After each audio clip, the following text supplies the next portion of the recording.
لا حول ولا قوة إلا بالله العلي العظيم.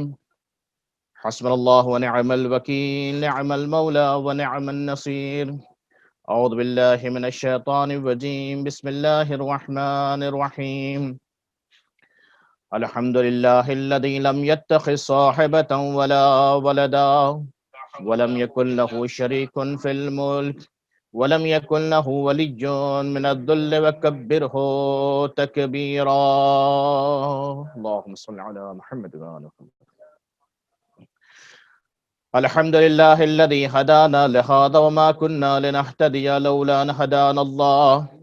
لقد جاءت رسل ربنا بالحق والصلاة والسلام والتحية والإكرام على الرسول الأمي المكي المدني البطحي الأبتحي حبيب إله العالمين أبي القاسم مصطفى محمد. اللهم صل على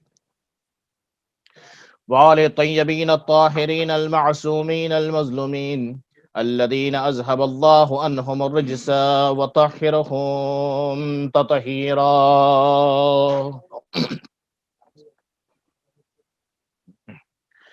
ولاة الله على أعدائهم أجمعين من يومنا هذا إلى قيام يوم الدين. أما بعد، فقال الإمام الباقر عليه الصلاة والسلام: بني الإسلام على الخمسة: الصلاة، الصوم، الحج والزكاة، وحبنا أهل البيت. صلوات محمد وآل محمد وعجل.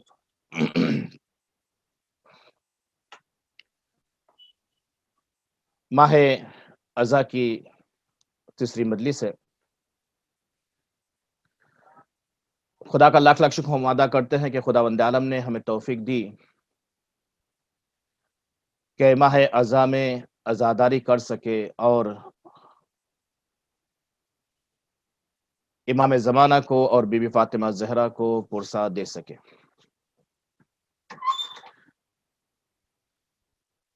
عزیزو دوستو، ہمارا جو موضوع چل رہا تھا وہ اہل بیت علیہ الصلوۃ والسلام کی محبت کے بارے میں، کہ پانچ امام کی حدیث کہ پانچ امام فرماتے ہیں کہ بنی الاسلام علی الخمسہ، کہ اسلام کی بنیاد 5 چیزوں پہ رکھی گئی ہے. اس میں سے پہلی نماز ہے، دوسرا روزہ ہے، تیسری حج اور چوتھی زکوٰۃ، اور 5ویں چیز جو ہے وہ اہل بیت علیہ الصلوۃ والسلام کی محبت.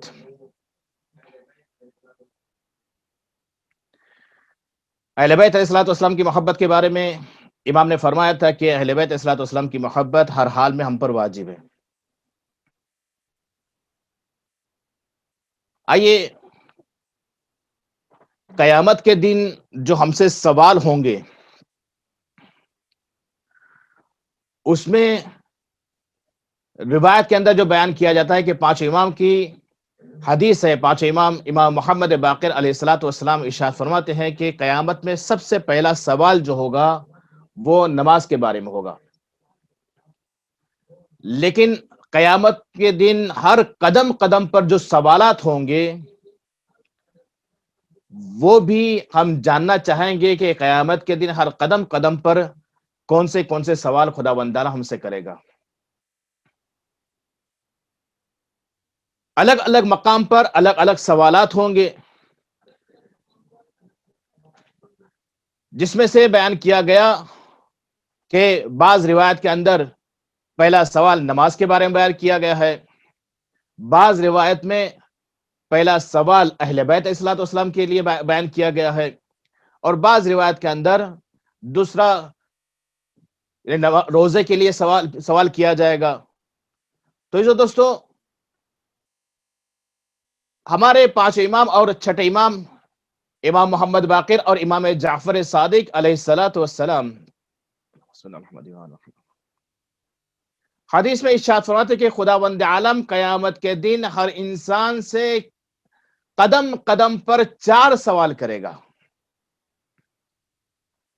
ہر قدم اٹھائیں گے اس پہ خداوند عالم ہر قدم قدم پر خداوند عالم 4 سوال خداوند عالم ہر انسان سے کرے گا.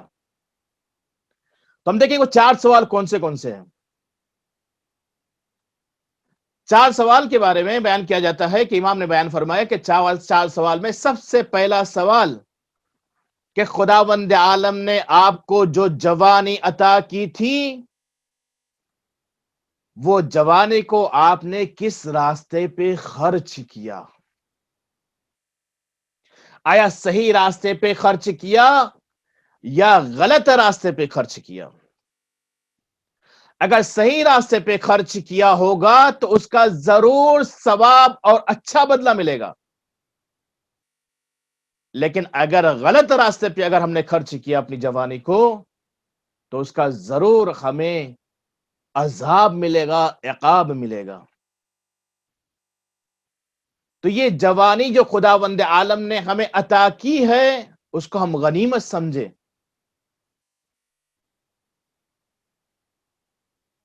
اور جوانی کی عبادت خداوند عالم کے نزدیک میں ضعیفی کی عبادت سے کئی گنا درجہ بلند رکھتی ہے. روایت کے اندر 70 گنا درجہ بلند کی روایت بیان کی گئی ہے. خداوند عالم جوان کی عبادت کو زیادہ پسند کرتا ہے بنسبت کے ضعیف کی عبادت سے. جو ایسا نہ ہو کہ ہم اپنی جوانی کو غلط کاموں میں استعمال کریں. تو جوانی کے بارے میں قیامت کے دن حساب کتاب ہوگا. جوانی کے بارے میں قیامت کے دن ہم سے سوال کیا جائے گا. دوسرا سوال کیا جائے گا قیامت کے دن کہ آپ نے مال کو کس راستے سے کمایا ہو. آیا مال کو آپ نے حلال راستے سے کمایا یا حرام راستے سے کمایا؟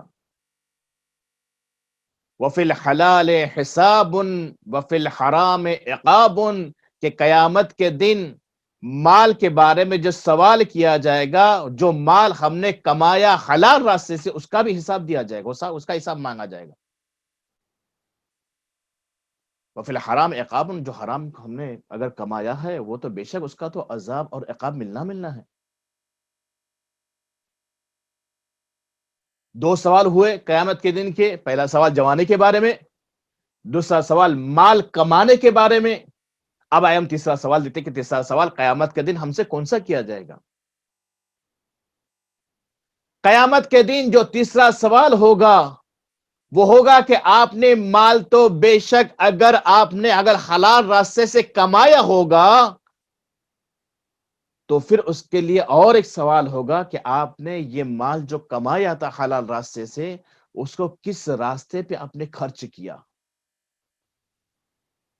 اگر حرام راستے سے کمایا اس کا تو عقاب ہے، اس کا تو عذاب ہے. لیکن حلال راستے سے کمایا اس کا حساب ہوگا اور اس کے پر سوال کیا جائے گا کہ آپ نے جو حلال راستے سے مال کمایا، آپ نے اس کو کس راستے پہ خرچ کیا. تو جو دوستو، آیا ہم نے جو مال حلال راستے سے کمایا اس کو ہم نے حلال راستے پہ خرچ کیا یا غلط راستے پہ خرچ کیا؟ صحیح راستے پہ اس کا استعمال کیا یا غلط راستے پہ اس کو ہم نے استعمال کیا؟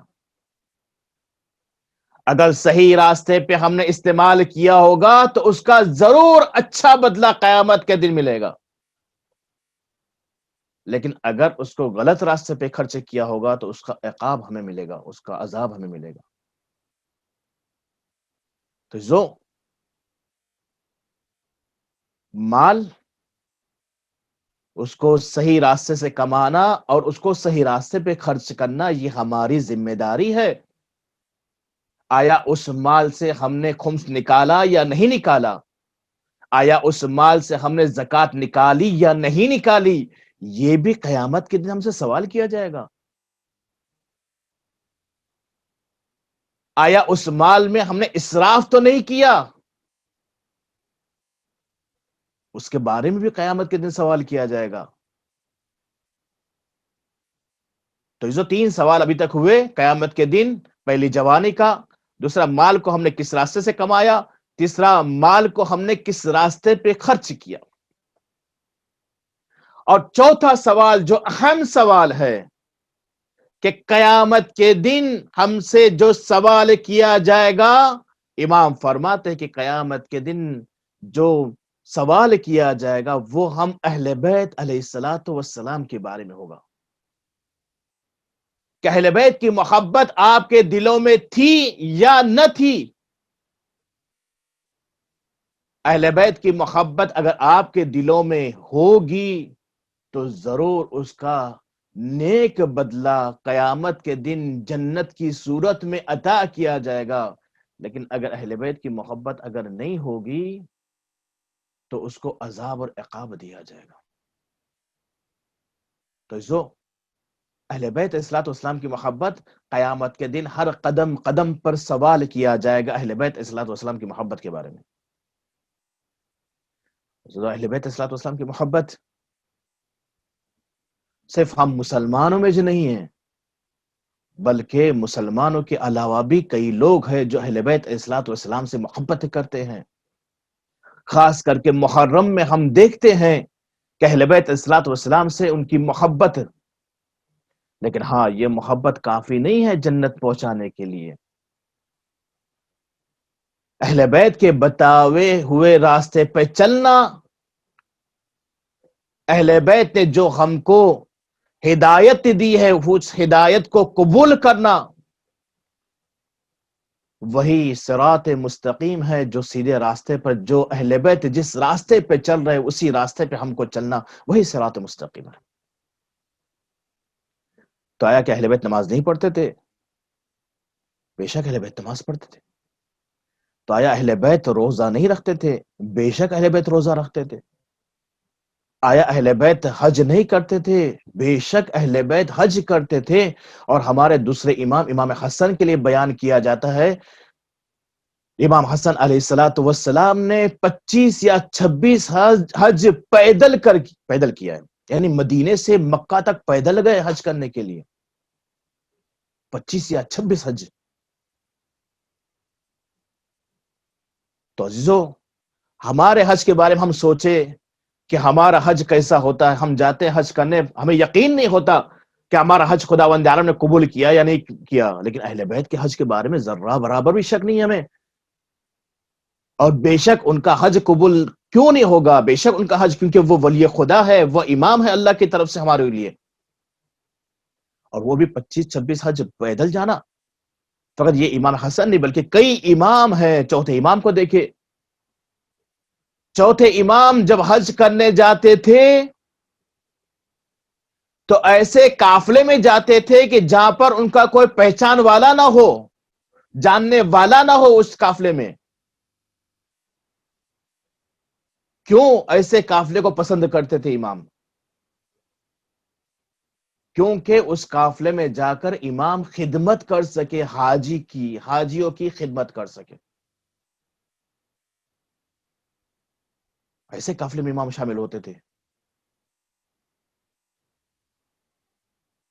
اگرچہ امام ہونے کے باوجود بھی لوگوں کی خدمت کر رہے، کہتے تھے کہ یہ حاجی کی خدمت کرنا، حاجیوں کی خدمت کرنا بہت بڑا ثواب اور بہت بڑا مرتبہ رکھتا ہے.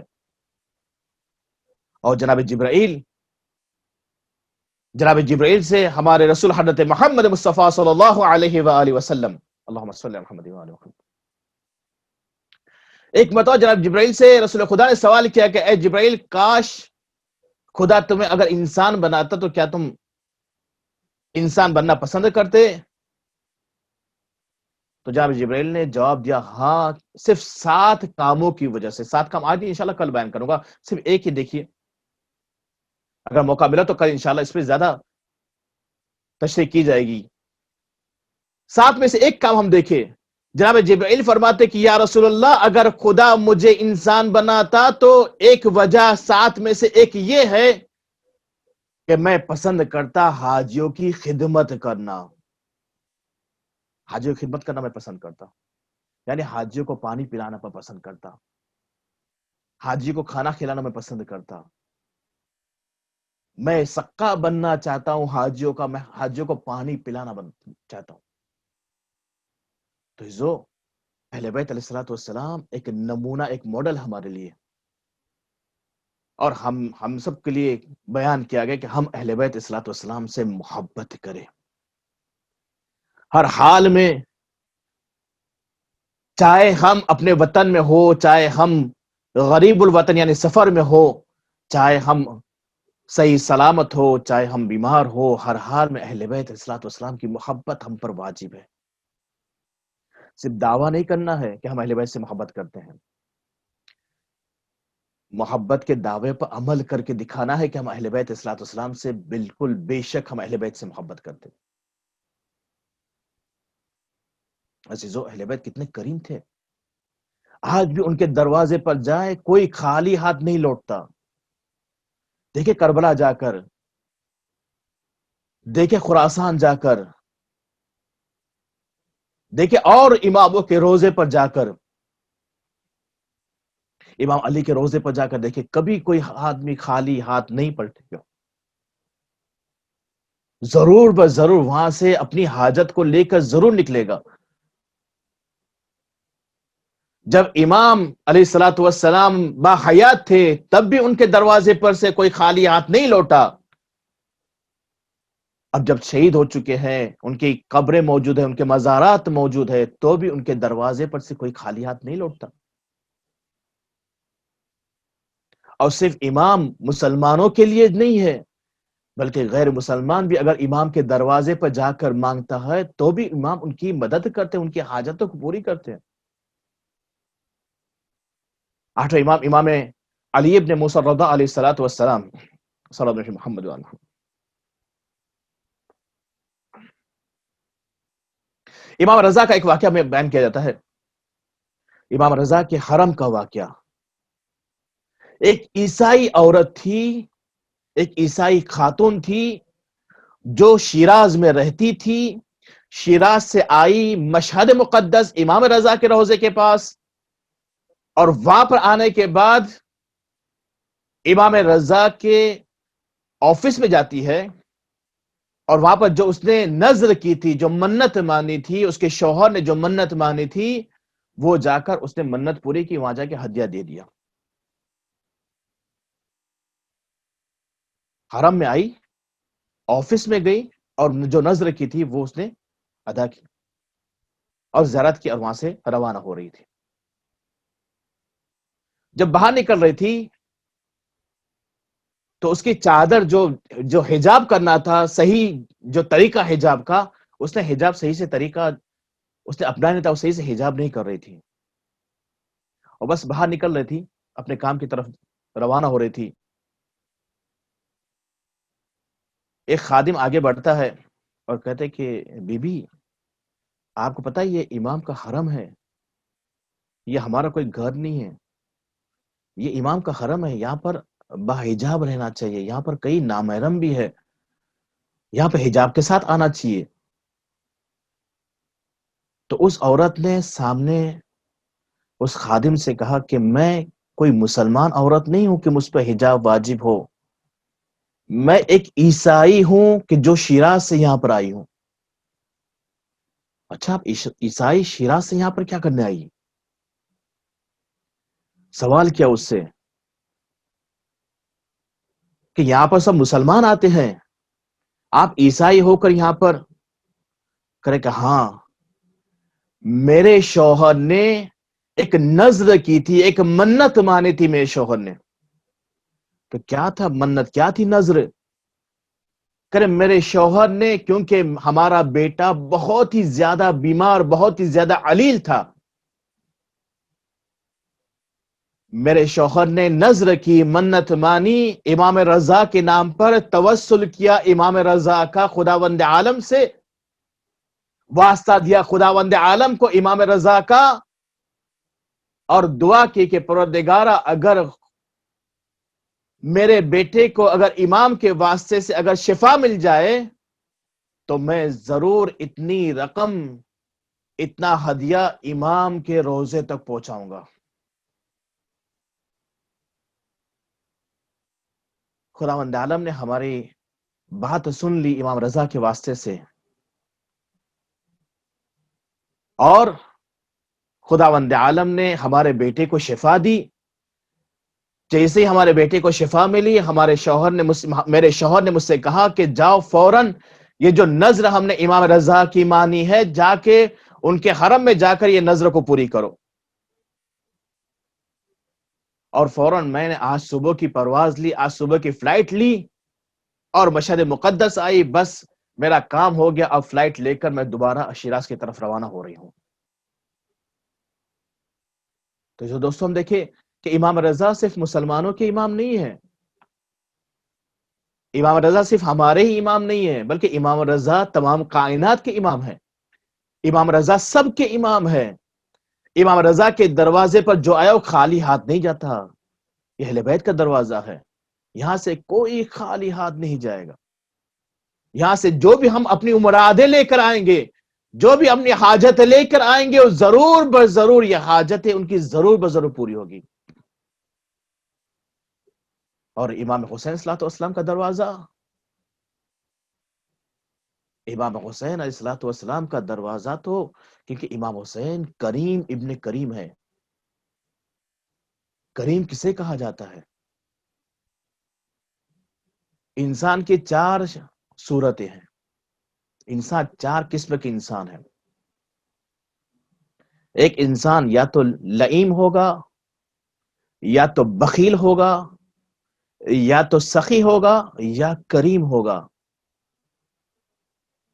لئیم اسے کہتے ہیں کہ جو نہ کھاتا ہے نہ دوسروں کو کھلاتا ہے، کنجوس سے بھی بدتر.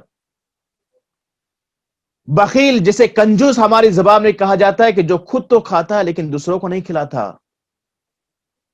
سخی وہ ہے جو خود بھی کھاتا ہے دوسروں کو بھی کھلاتا ہے. اور کریم وہ ہے جو خود نہیں کھاتا، جو اپنے پاس خود نہیں رکھتا لیکن دوسروں کو دیتا ہے، دوسروں کو کھلاتا ہے. تو امام حسین صلی اللہ علیہ وسلم اپنے لیے کچھ نہیں رکھے امام نے، بلکہ امام حسین صلی اللہ علیہ وسلم کریم، امام حسین صلی اللہ علیہ وسلم کریم ہے. امام حسین صلی اللہ علیہ وسلم نے سخاوت کی، امام حسین صلی اللہ علیہ وسلم نے کریمیت دکھائی اپنی.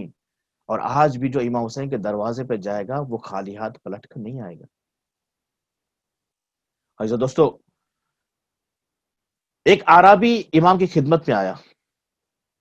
بس یہ چھوٹا سا واقعہ بیان کر کے مسائل کی منزل کی طرف انشاءاللہ وقت کے اندر یہ مجلس کو انشاءاللہ پوری کرنے کی کوشش کروں گا انشاءاللہ. ایک اعرابی امام کی خدمت میں آتا ہے اور کہتا ہے کہ مولا، میں بہت ہی پریشان ہوں، میرے سر پر بہت زیادہ قرضہ ہو چکا ہے، تقریباً 1000 درہم کا میرے سر پر قرضہ ہے. میں چاہتا ہوں کہ آپ مجھے کچھ عنایت کرے، آپ کے دروازے سے میں خالی ہاتھ نہ لوٹوں. تو امام نے فرمایا کہ ایک کام کرو، میں آپ سے 3 سوال کروں گا، اگر 3 سوالوں کے آپ جواب دیں گے، جتنے سوالوں کے جواب دیں گے اتنے حساب سے، اس کے حساب سے آپ کو میں ہدیہ پیش کروں گا. تو کہے کہ مولا، میں جاہل آدمی، مجھ سے سوال؟ آپ تو اہل ذکر ہے. خداوند عالم نے جو قرآن مجید میں ارشاد فرمایا فَاسْأَلُوا أَهْلَ الذِّكْرِ إِن كُنتُمْ لَا تَعْلَمُونَ، آپ ان میں سے ہے کہ آپ سے پوچھا، یعنی آپ سے سوال، اگر ہم جاہل، ہم نہیں جانتے تو آپ سے سوال کرنے کا حکم ہے کہ ہم آپ سے پوچھیں. امام نے کہا نہیں، میں آپ سے کچھ سوال کروں گا، اگر آپ نے جواب دیا، آپ کی معرفت کے حساب سے آپ نے اگر جواب دیا تو بے شک، کیونکہ رسول خدا نے فرمایا کہ ہر انسان کی قدر اس کی معرفت کے حساب سے ہوتی ہے. سوال کروں گا آپ سے. تو کہا کہ ٹھیک ہے مولا، اگر مجھے جواب آتا ہوگا تو میں ضرور دوں گا، اگر نہیں آتا ہو تو میں آپ سے ہی پوچھ کے آپ کو جواب دوں گا. تو سوال کیا کہ امام نے سوال کیا، اچھا بتاؤ کہ پہلا سوال، افضل اعمال، بہترین اعمال کون سا ہے؟ سب سے بلند اعمال، سب سے بلند عمل کون سا ہے، سب سے بلند اعمال کون سا ہے؟ تو اس نے جواب دیا کہ الایمان باللہ، اللہ پر ایمان لانا. اللہ پر ایمان سب سے بلند ترین اعمال ہے، اس سے بلند کوئی عمل نہیں. اللہ پر ایمان لانا. امام نے کہا صحیح فرمایا. دوسرا سوال، امام نے سوال کیا من النجات من المہلکہ، کہ جب مصیبت میں ہوتے ہو، جب مصیبت میں اگر کوئی ہو تو اس کی نجات کا راستہ کیا ہے؟ تو اس شخص نے جواب دیا کہ اگر کوئی مصیبت میں ہو، گرفتاری میں ہو، تکلیف میں ہو، پریشانی میں ہو، اس کے نجات کا راستہ یہ ہے کہ خدا پر بھروسہ کرنا، اللہ پر بھروسہ کرنا.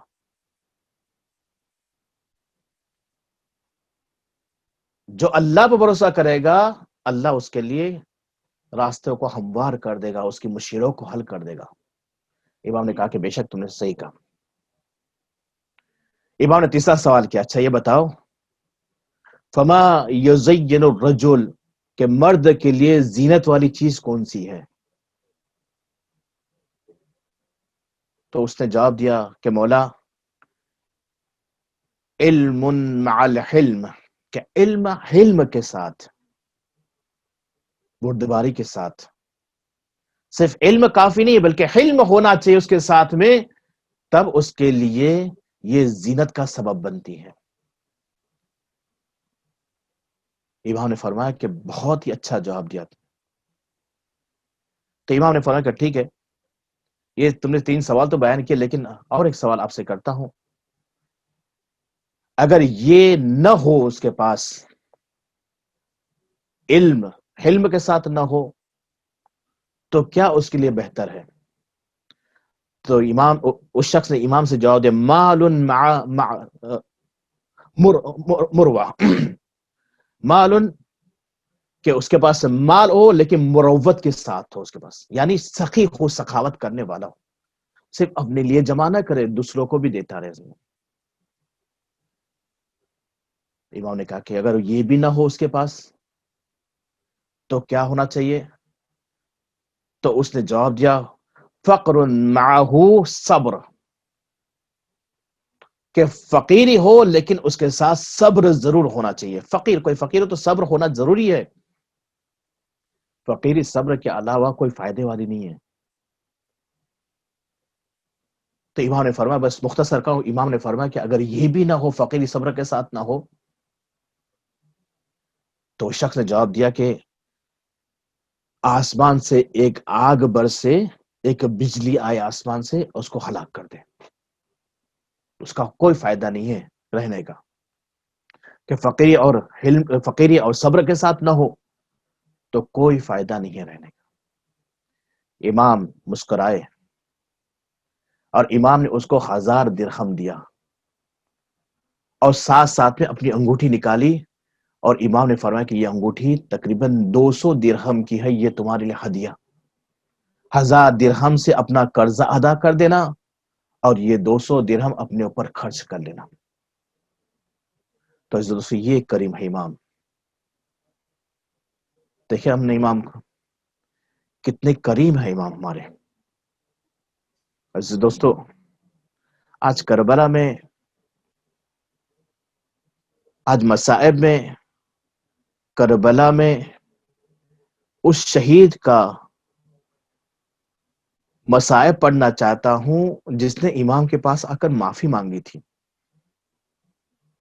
اور امام نے اس کو معاف بھی کیا تھا. کون تھے وہ صحابی؟ کون تھے وہ شخص؟ آزادارو، جناب حر علیہ الصلوۃ والسلام، ان کی ماں نے کیا بہترین نام رکھا تھا جناب حر کا. نام رکھا تھا حر، یعنی آزاد. اور امام علیہ الصلوۃ والسلام نے جناب حر کے جنازے پر بیان کیا تھا کہ حر، تمہاری ماں نے کتنا بہترین نام رکھا.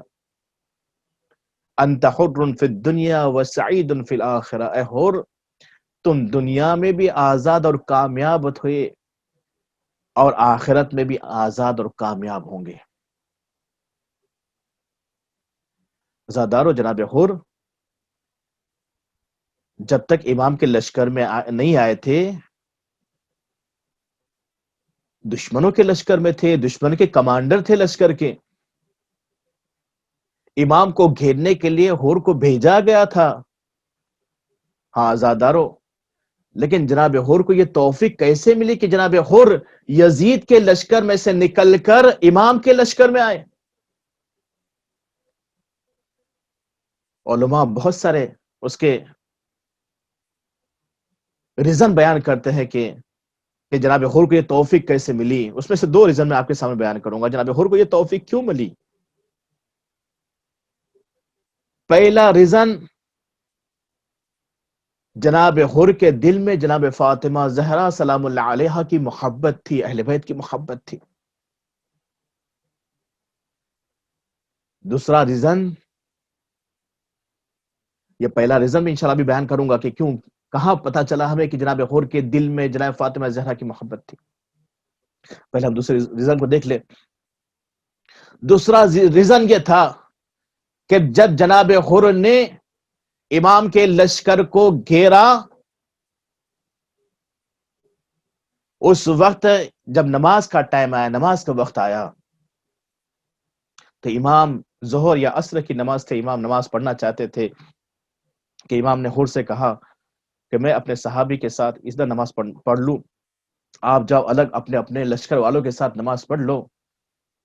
تو ہور نے اس وقت کہا اپنے لشکر والوں سے کہ آج نماز کی امامت میں نہیں کروں گا، جب تک امام موجود ہے، امام حسین ہے، تب تک میں خود ان کے پیچھے نماز پڑھوں گا، آپ سب بھی ان کے پیچھے نماز پڑھو۔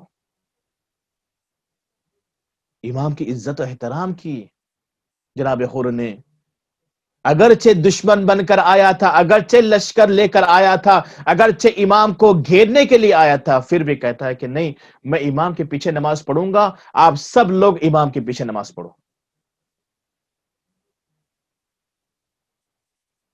ہاں زادارو،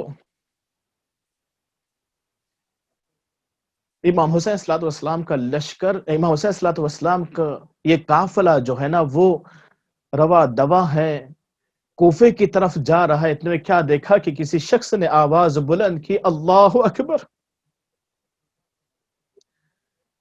سوال کیا گیا ہے کہ اللہ اکبر کی آواز کیوں بلند کرو؟ کہ سامنے دیکھے کہ جھاڑ دکھائی دے رہے ہیں، کھجوروں کے جھاڑ شاید دکھائی دے رہے ہیں۔ آزادارو، جیسے یہ قافلہ آگے بڑھ رہا ہے، وہ لشکر سامنے سے آ رہا ہے، بلند آواز کی کہ اللہ اکبر، کہا کہ کیوں اللہ اکبر کی آواز بلند کرو؟ کہ سامنے دیکھے کہ نیزے دکھائی دے رہے، کوئی لشکر آ رہا ہے۔ آزادارو، کیا دیکھا گیا کہ ہور کا لشکر آیا۔ آزادارو، ہور کے لشکر کو امام نے جب دیکھا تو کیا دیکھا کہ تمام لوگ پیاس سے بے حال ہے۔ امام نے فرمایا کہ اپنے مشکیزیں تمام کھول دیے جائے۔ آزادارو، تمام مشکیزوں کو کھول دیا گیا۔ 1000 کا لشکر تھا کہ جو پیاسا تھا، امام نے تمام کو پانی پلایا۔ آزادارو، یہاں تک کہ امام نے کہا کہ ان کے حیوانات کو پانی پلایا جائے، تمام حیوانات کو پانی پلایا گیا۔ آزادارو، اگر یہ پانی امام بچا کر رکھ دے تو کیا کربلا میں امام بھوکے پیاسے ہوتے؟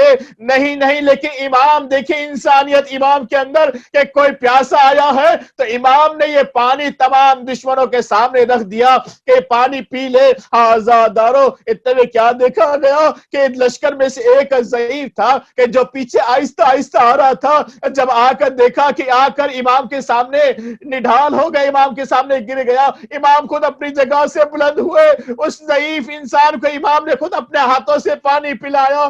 آزادارو، یہ امام کی رحم دلی تھی۔ آزادارو، خود نے امام کے لشکر کو گھیرا اور کہا کہ امام آپ کوفے کی طرف نہیں جا سکتے، آپ کو یہاں سے دوسری جگہ جانا ہوگا۔ آزادارو، امام کے گھوڑے کی لگام کو جب ہور نے پکڑا تو امام نے فرمایا، ہور تمہاری ماں تمہارے غم میں روئے۔ آزادارو، یہ عرب لوگوں کے لیے بہت بڑی چیز ہوتی ہے کہ کوئی بڑی بڑی مصیبت کی چیز ہوتی ہے۔ آزادارو، جناب ہور نے کہا کہ اے مولا، اگر آپ کی ماں فاطمہ زہرا نہ ہوتی، آپ کی ماں اگر رسول خدا کی بیٹی نہ ہوتی، تو میں بھی آپ کے لیے یہی جملے بولتا۔ جناب بی بی فاطمہ زہرا کی عزت احترام کیا۔ آزادارو یہی وجہ تھی کہ حر کو توفیق ملی کہ یزید کے لشکر سے نکل کر امام کے لشکر میں آئے اور شہداء کربلا میں اپنا نام لکھوائے۔ آزادارو یہ قافلہ کربلا پہنچا۔ کربلا پہنچنے کے بعد کربلا پہنچنے کے بعد یہ قافلے نے خیام کو نہر فرات کے کنارے لگایا۔ آزادارو ابن زیاد کا لشکر آیا، شمر کا لشکر آیا، خیام حسینی کو آزادارو نہر سے کنارے سے ہٹایا گیا۔ آزادارو 7ویں محرم سے پانی بند کیا گیا۔ آزادارو روایت میں بیان کیا جاتا ہے کہ شب عاشور خیام حسینی میں پانی کا قطرہ موجود نہ تھا۔ آزادارو بیان کیا جاتا ہے کہ جناب حر ہے کہ جو اپنے خیمے میں پریشانی سے ٹہل رہے ہیں، آزادارو ان کے بیٹے آئے، ان کے بھائی آئے اور سوال کیا، ارے کیوں آپ پریشان ہیں؟ اس نے جناب حر نے بیان کیا، اے بھائی ذرا میرے ساتھ آؤ، خیام حسینی کے پاس چلو۔ آزادارو جب خیام حسینی کے پاس پہنچے تو جناب حر نے کہا کہ جناب کان کو ذرا صحیح سے لگا کر سنو کہ کون سی آواز آ رہی ہے۔ جناب حر کے بھائی نے کہا کہ ہمارے کانوں میں آواز آ رہی بچوں کی اللہ تعالی کی آوازیں آ رہی ہے۔ آزادارو جناب حر فرماتے ہیں، ارے یہی آواز ہے جس نے مجھے بے چین کر دیا، ارے میں ہی گنہگار ہوں جس نے امام حسین کو گھیر کر کربلا میں لے کر آیا ہوں۔ آزادارو جناب حر سے ان کے بھائی نے بیان کیا، اچھا کیا ارادہ ہے؟ جناب حر نے کہا کہ بس صبح ہو اور میں اپنی جان کو امام پر قربان کر دوں، بس صبح ہو جائے اور میں اپنے آپ کو امام پر قربان کر دوں۔ آزادارو صبح ہوئی، امام حسین صلوات والسلام نے اپنی طرف نماز قائم کی، یزیدیوں نے اپنی طرف، آزادارو امام حسین صلوات والسلام نے لشکر کو آمادہ کیا، یزیدیوں نے اپنے لشکر کو آمادہ کیا۔ آزادارو لیکن امام حسین نے فرمایا ابھی شروع نہ کرنا، ابھی ٹھہر جاؤ، ہمارے مہمان آنے والے ہیں۔ اے حبیب نے مظاہر آگے بڑھو، اے علی اکبر آگے بڑھو، اے عباس آگے بڑھو، ہمارے مہمان کا استقبال کرو۔ لوگوں نے سوال کیا کہ مولا ابھی کون مہمان آ رہا ہے؟ آزادارو جناب حر یہاں سے نکلے، جناب حر نے یزیدی لشکر کو چھوڑا، جناب حر کے ساتھ ان کے بھائی بھی تھے، ان کے بیٹے بھی تھے، ان کا غلام بھی تھا جو امام کی نصرت کے لیے نکلا۔ آزادارو جناب حر نے اپنے بیٹے سے کہا کہ میرے آنکھوں پر پٹی باندھ دو۔ آزادارو ان کے بیٹے نے آنکھوں پر پٹی باندھی، ہاتھوں میں ڈوری باندھی، رسن باندھی، ہاتھوں میں رسی باندھی۔ آزادارو جناب حر ایک غلام کی طرح، ایک گنہگار کی طرح امام کی خدمت میں آ رہے ہیں۔ آزادارو روایت میں بیان کیا جاتا ہے کہ جناب حر کے بیٹے نے اللہ اکبر کی آواز بلند کی۔ آزادارو حر کے بیٹے نے سوال کیا، ارے ابھی بلند کرنے کا مقصد کیا ہے؟ اس حر کے بیٹے نے فرمایا، ارے بابا ارے دیکھو تو صحیح، ہمارے استقبال کے لیے مولا عباس خود آ گئے ہیں۔ آزادارو روایت میں بیان کیا جاتا ہے کہ حر کو امام حسین کے پاس لے جایا گیا، بلکہ امام حسین نے خود استقبال کیا۔ حر نے اپنے آپ کو امام کے قدموں پر گرا دیا اور ہاتھوں کو جوڑ کر کہنے لگے، اے مولا کیا میری بھی خطا معاف ہو سکتی ہے؟ امام نے فرمایا، اپنے سینے سے لگایا، اے حر ارے تم تو میرے مہمان بن کر آئے ہو، لیکن ہمیں معاف کرنا، جب دشمن بن کے آئے تھے پانی پلایا تھا، لیکن جب دوست بن کر آئے ہمارے پاس اتنا بھی پانی نہیں کہ ہم آپ کو پانی پلا سکے۔ آزادارو جناب حر نے معافی مانگی اور کہا کہ اے آقا مجھے سب سے پہلے لڑنے کی اجازت دے دو۔ امام نے فرمایا، اے حر آپ تو میرے مہمان بن کر آئے ہو، ابھی مہمان نوازی تو کر لینے دو۔ آزادارو حر نے کہا کہ میرے بیٹے کو قربان ہونے کی اجازت دے دو۔ اور کے بیٹے کو اجازت ملی، اور کے بیٹے میدان کی طرف گئے، لڑتے لڑتے آواز دی، السلام علیکم یا ابا عبداللہ، اے آقا مولا میرا آخری سلام قبول کرو۔ آزادارو جناب حر نے اپنے بیٹے کی آواز سنی، میدان کی طرف دوڑے، امام حسین بھی میدان کی طرف دوڑے۔ حر سے پہلے امام حسین جناب حر کے بیٹے پر پہنچے، جناب حر کے بیٹے کے لاشوں کو ہاتھوں میں لیا اور خیمے کی طرف رواں ہونا چاہتے تھے۔ حر نے فرمایا، لاؤ لاشیں کو میرے ہاتھ میں دے دو۔ امام نے فرمایا، باپ کو زینت نہیں دیتا جوان بیٹے کی لاش کو اٹھائے، میں کہوں گا مولا علی اکبر قبر کا لاشا ہوگا، بوڑھا ضعیف باپ امام حسین ہوں گے، ارے لاشے کو خیمے کی طرف کیسے لائیں گے؟